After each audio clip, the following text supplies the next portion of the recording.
Qui est pour l'adoption de ce vœu?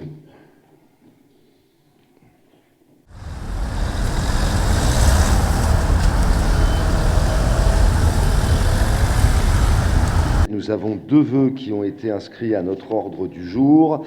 Le premier concerne l'application du droit pour une paix juste et durable au Proche-Orient. Le vœu est présenté et proposé par le groupe Convergence citoyenne ivrienne au nom de la majorité municipale. Les discriminations institutionnelles de l'État d'Israël, y compris envers ses propres citoyens arabes palestiniens, et le développement d'un système de ségrégation raciale, qui s'apparente de plus en plus à celui de l'apartheid sud-africain. Sans oublier l'interdiction faite aux réfugiés palestiniens de rejoindre leur terre natale. La communauté internationale semble se contenter avant tout d'émettre des condamnations verbales, sans être à même de faire respecter ses propres résolutions, sans appliquer des sanctions politiques, diplomatiques, économiques, qui permettent de contraindre Israël à se conformer au droit et de mettre fin à son oppression du peuple palestinien.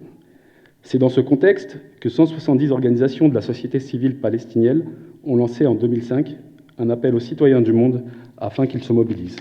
L'amalgame assimilant toute critique de la politique d'Israël à de l'antisémitisme est inacceptable. Nous la refusons catégoriquement. Le boycott ne vise en aucun cas la population juive et ou les individus qui composent la société israélienne en tant que telle, mais bien un système discriminatoire, colonial et la politique d'un gouvernement qui viole quotidiennement le droit international. En aucun cas, ceux qui appellent au boycott dans le cadre de cette campagne BDS ne peuvent être accusés et jugés pour provocation publique à la discrimination, alors qu'ils combattent au contraire contre toute forme de discrimination, pour le droit des peuples à l'autodétermination, pour l'application à tous du droit international.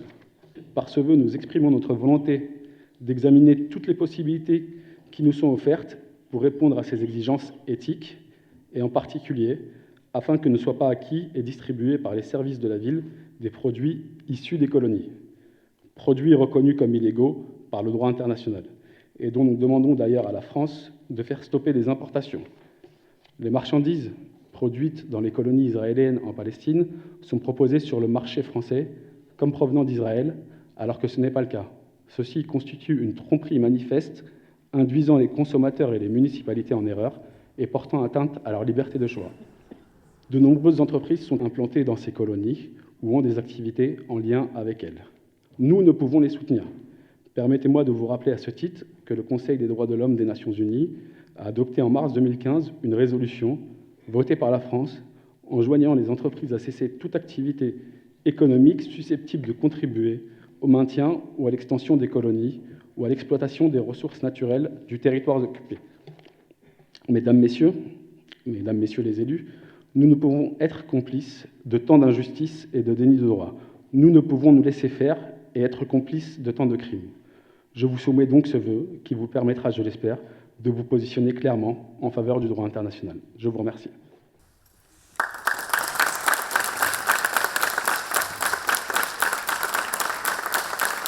Naftali Bennett, chef du parti fasciste Foyer Juif, a été nommé ministre de l'Éducation et de la Diaspora, celui-là même qui déclarait il y a peu, je cite, « J'ai tué beaucoup d'Arabes dans ma vie et il n'y a aucun problème avec ça. » Cette situation ne peut plus durer. Le peuple palestinien est un peuple martyr qui a besoin d'actes de solidarité forts et déterminés à travers le monde. Notons que la Suède, les Pays-Bas et l'Islande se sont prononcés pour le droit au boycott. Que fait la France ? La campagne BDS, boycott des investissements sanctions, semble constituer un recours légitime pour soutenir le processus de paix que nous appelons toutes et tous de nos vœux. Choisir de boycotter un produit israélien issu d'un territoire illégalement occupé selon le droit international est parfaitement légitime. Ainsi, quand vous mangez les oranges de Jaffa, les dattes Jordan Valley, ou que vous achetez des cosmétiques issus des bouts de la mer Morte, vous contribuez indirectement à la colonisation. Soutenir l'appel au désinvestissement de toutes les entreprises françaises et européennes dans les territoires illégalement occupés est parfaitement légitime. Appeler à des sanctions contre un État israélien qui persiste dans sa politique d'apartheid contre un peuple palestinien à genoux est juste. Mesdames et messieurs, chers collègues, vous l'aurez compris, C'est avec la plus grande détermination que le groupe communiste apporte son soutien aux vœux proposés par nos partenaires de Convergence citoyenne ivrienne et que nous soutenons la campagne BDS qui rassemble des centaines d'associations. Mandela nous disait « Tout discours sur la paix restera creux tant qu'Israël continuera à occuper un territoire arabe ». Par conséquent, les élus écologistes d'Ivry s'associent pleinement dans leur majorité à ce vœu, car cette cause est l'affaire de toutes et de tous. Je vous remercie. Si nous sommes d'accord avec une partie des considérants et des propositions de ce vœu, nous ne croyons pas aux solutions qui sont proposées et nous ne pensons pas, une fois de plus, qu'il s'agisse là des compétences de la municipalité.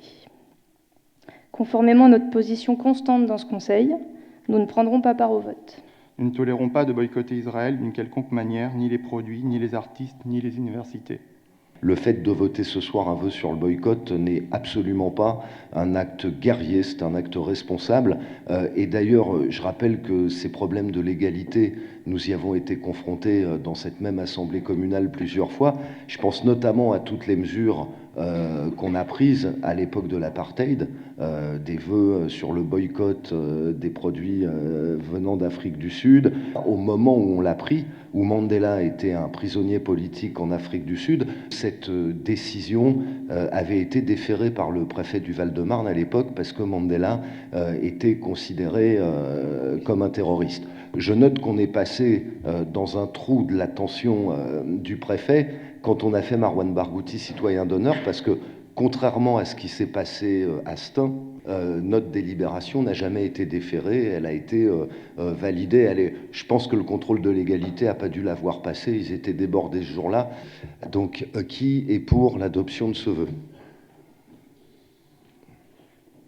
Merci. Qui est contre? Merci. Qui s'abstient? Ne prend pas part au vote? Merci. Bien, donc le vœu est adopté. Je vous remercie.